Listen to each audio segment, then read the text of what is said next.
Yeah. I knew from the beginning that we had to keep two customers or users in mind, right? We had to be thinking about the caregiver, the parent, but we also had to be thinking about the user and the learner because we were working on solving this problem for girls under age 12.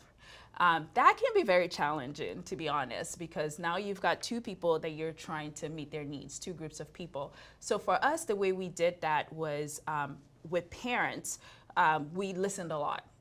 Through the newsletter. So all of the feedback we were getting, initially it was all, this is so great, and it's bringing a lot of awareness to the influence that I have in this particular area, which was great. But then the next question was, what exactly do I do? And in my head, I'm like, well, we just curated all these resources for you. That go do. And right. What we learned was they really wanted more one-on-one guidance. They really wanted more step-by-step. Tell me what we do here, and then this age, and then what if she's interested in this, right? And as we were doing our research, parents don't have a lot of time. So if it's left to, I have to go do the digging and find, a lot of times it just won't happen. So that was one key thing that we learned as we were talking to parents. And then for learners, we created a partnership with a school that allowed us to come in every week to work with their fifth grade girls. And what that did for us was it gave us an environment to co-create with the learners. So every single kit concept that we've launched so far and is in development is fully informed by girls that will use it in the end. So combining both things, we knew that parents wanted like something that was more prescriptive, something that would be easy to execute, and then we knew that learners were really looking for projects that were exciting. They wanted to connect with the project. They wanted it to be something, an end product that they were familiar with. It really helped us hone our product over time. And so our kits right now, they're all career focused. They can be completed within an hour. That's one thing we heard from parents, but with extension activities so that if they wanted to do more, they can. And every single project is something that we know that the girls look forward to. Mm-hmm. So even though there might be hard concepts that they're learning, they're engaged enough to figure it out because they want to see what it looks like in the end. And it's amazing how much feedback that you implemented going along the way. Yeah. It really proves about your adaptable mindset as an entrepreneur. Yeah.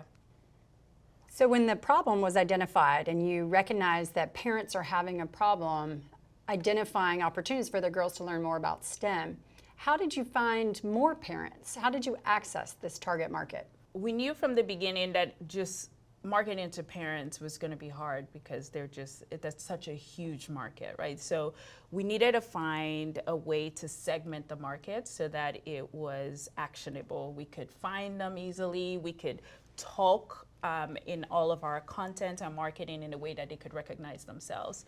We've interviewed over 100 parents directly, 30-minute interviews, really asking a variety of questions to getting down to what our core audience is.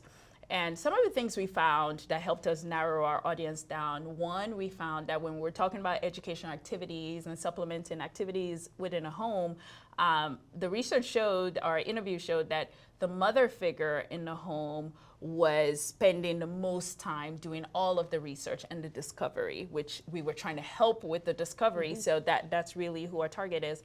We did find that the father figure in the home was involved, but they usually came in at the point of decision making.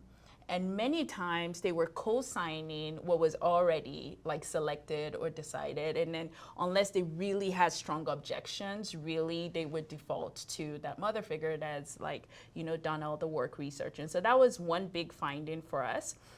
Knowing that the father figure, even if we focused on moms, dads had the power to veto it in the end, right? So we had to be careful in making sure that we address both audiences. The second thing we found, we already knew that age 12 was important, right? The academic research already showed that.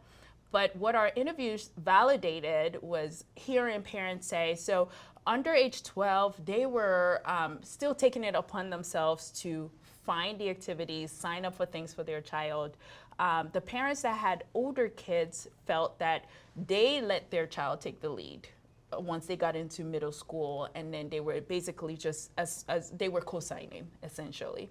So it really validated for us that under age 12, we really needed to be thinking about the caregiver as well as the user.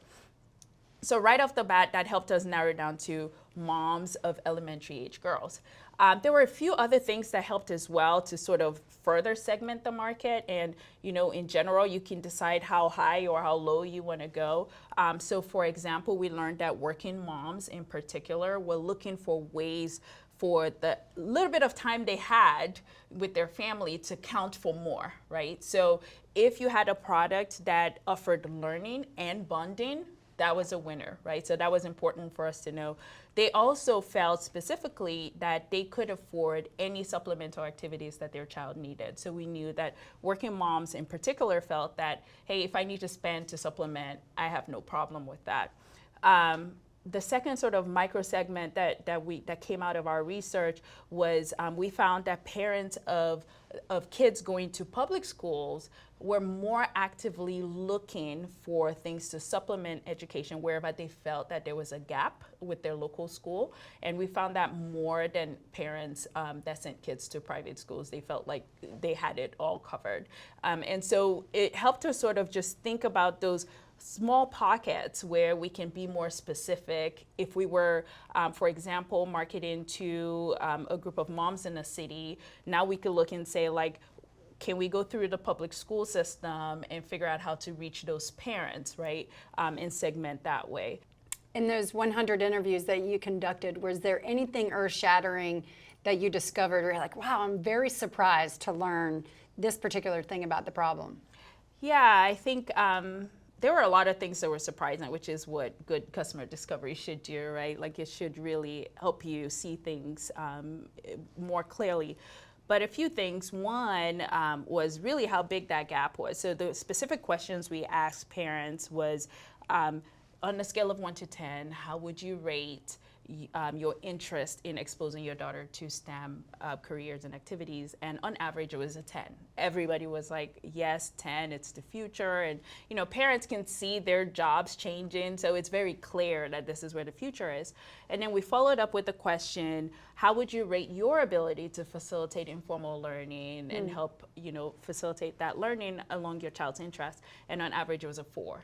So there was a wide gap between what parents desired and their actual ability to facilitate it. So that was very validating for us. The second thing that was surprising was initially we thought we would have to center our product around schools, because our assumption was that parents look to schools for everything education related.